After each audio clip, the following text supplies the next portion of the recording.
The Ninth Skeleton by Clark Ashton Smith. It was beneath the immaculate blue of a morning in April that I set up to keep my appointment with Guinevere. We had agreed to meet on Boulder Ridge, a spot well known to both of us. A small and circular field surrounded the pines and full of large stones, midway between her parents' home at Newcastle and my cabin on the northeastern extremity of the ridge near Auburn. Guinevere is my fiancée. It must be explained that at the time of which I write, there was a certain amount of opposition on the part of her parents to the engagement, an opposition since happily withdrawn. In fact, they had gone so far as to forbid me to call, and Guinevere and I could see each other only by stealth and infrequently. The ridge is long and rambling moraine, heavily strewn in places with boulders, as its name implies, and with many outcroppings of black volcanic stone.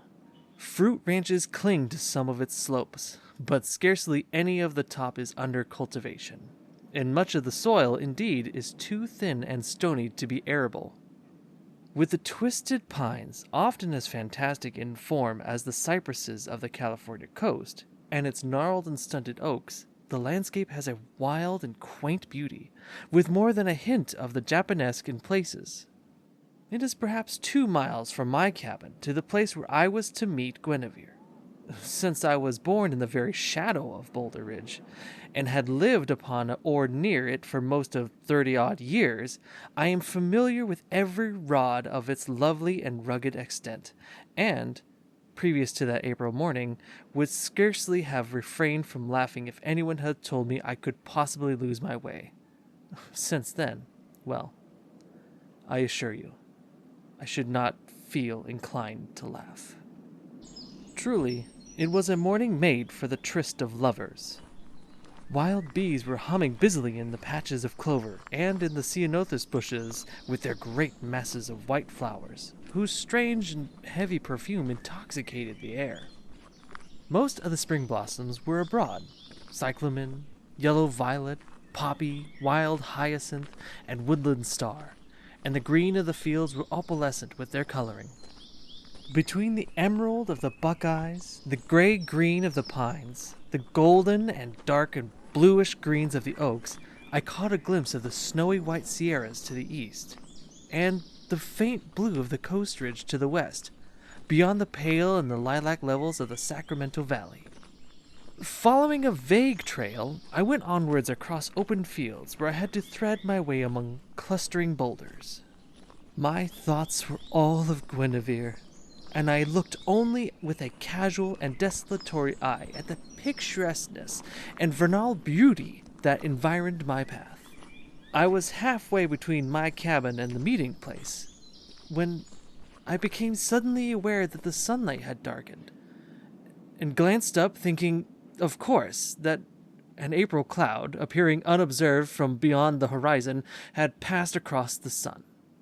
Imagine then my surprise when I saw that the azure of the entire sky had turned to a dun and sinister brown, in the midst of which the sun was clearly visible, burning like an enormous round red ember.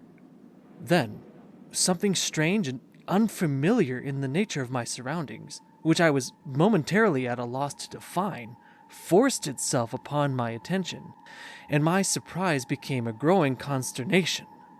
I stopped and looked about me, and realized, incredible as it seemed, that I had lost my way, for the pines on either hand were not those that I had expected to see. They were more gigantic, more gnarled than the ones I remembered, and their roots writhed in wilder end, more serpentine contortions from a soil that was strangely lowerless, and where even the grass grew only in scanty tufts. There were boulders large as Druidic monoliths, and the forms of some of them were such as one might see in a nightmare, thinking, of course, that it all must be a dream, but with a sense of utter bewilderment which seldom, if ever, attends the absurdities and monstrosities of nightmare. I sought in vain to orient myself, and to find some familiar landmark in the bizarre scene that lay before me. Oh, a path, broader than the one I had been following, but running in what I judged to be the same direction, wound among the trees. It was covered with gray dust, which, as I went forward, became deeper and displayed footprints of a singular form, footprints that were surely too attenuate, too fantastically slender to be human, despite their 5 toe marks. Something about them, I know not what, something in the nature of their very thinness and elongation, made me shiver. Afterwards, I wondered why I had not recognized them for what they were, but at the time, no suspicion entered my mind, only a vague sense of disquietude, indefinable trepidation. As I proceeded, the pines amid which I had passed became momentarily more fantastic and more sinister in their contortions of their boughs and boles and roots. Some were like leering hags. Others were obscenely crouching gargoyles. Some appeared to writhe in an eternity of hellish torture. Others were convulsed as with a satanic merriment. All the while, the sky continued to darken slowly, the dun and dismal brown that I had first perceived turning through an almost imperceptible changes of tone to a dead funereal purple, wherein the sun smoldered like a moon that had risen from a bath of blood.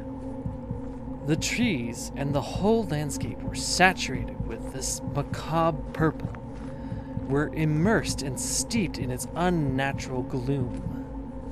Only the rocks, as I went on, grew strangely paler, and their forms were somehow suggestive of headstones, of tombs and monuments. Beside the trail was no longer the green of the vernal grass, only an earth mottled by drying algae and tiny lichens the color of verdigris. Also, there were patches of evil-looking fungi with stems of a leprous pallor and blackish heads that drooped and nodded loathsomely.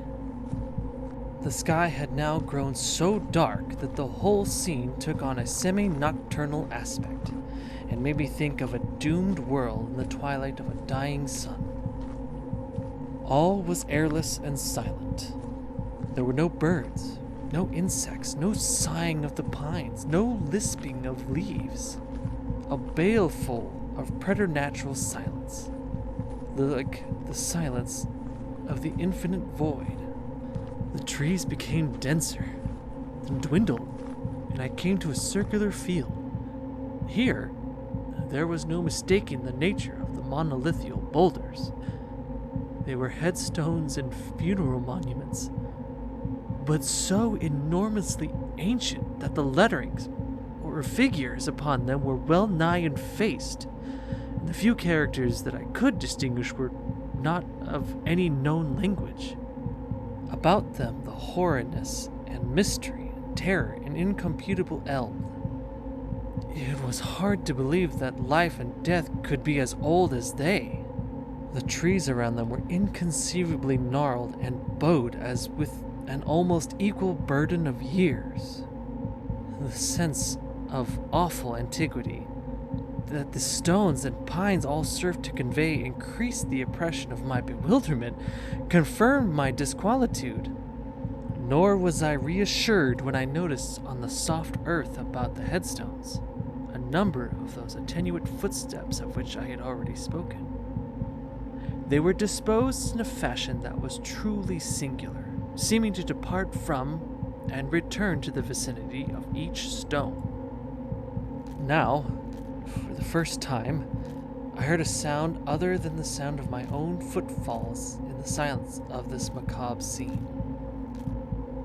Behind me, among the trees, there was a faint and evil rattling. I turned and listened.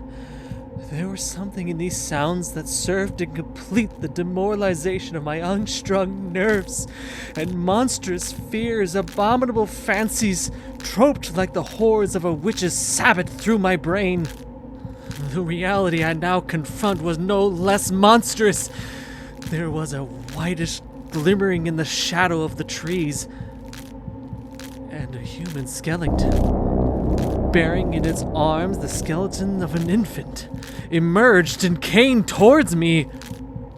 Intent on some ulterior cryptic purpose, some charnel errand not to be surmised by the living, it went by with tranquil pace, an effortless and gliding trend in which, despite my terror and stupefaction, I perceived a certain horrible and feminine grace. I followed the apparition with my eyes as it passed among the monuments without pausing, and vanished in the darkness of the pines on the opposite side of the field. No sooner had it gone than a second, also bearing in its arms an infant skeleton, appeared and passed before me in the same direction with the same abominable and loathsome grace of movement. A horror that was beyond horror, a fear that was beyond fear, petrified all my faculties, and I felt as if I was weighted down by some ineluctable and unsupportable burden of nightmare. Before me, skeleton after skeleton, each precisely like the last, with the same macabre lightness and ease of motion, each carrying its pitiful infant, emerged from the shadow of the ancient pines and followed where the first had disappeared, intent as on the same cryptic errand. One by one they had came, till I had counted 8. Now I knew the origins of the bizarre footprints whose attenuation had disturbed and troubled me. When the 8th skeleton had passed from my sight, my eyes were drawn as by a seen irresistible impulsion to one of the nearer headstones, beside which I was amazed to perceive that I had not noticed before, a freshly opened grave, gaping darkly in the soft soil. Then, at my elbow, I heard a low rattling, and the fingers of a fleshless hand plucked lightly at my sleeve. A skeleton was beside me, differing only from the others through the fact that it bore no infant in its arms.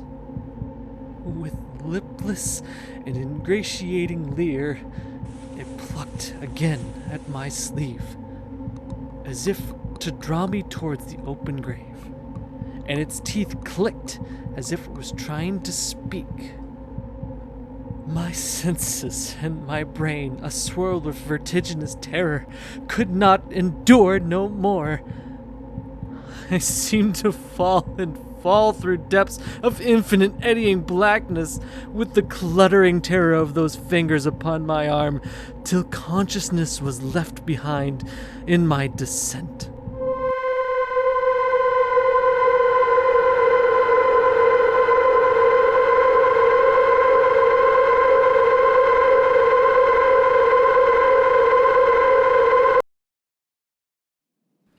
When I came to, Guinevere was holding me by the arm, concern and puzzlement upon her sweet oval face, and I was standing among the boulders of the field appointed for our rendezvous. "What on earth is the matter with you, Hubert?" she queried anxiously. "Are you ill? You were standing here in a daze when I came, and didn't seem to hear or see me when I spoke to you, and I really thought you were going to faint when I touched your arm."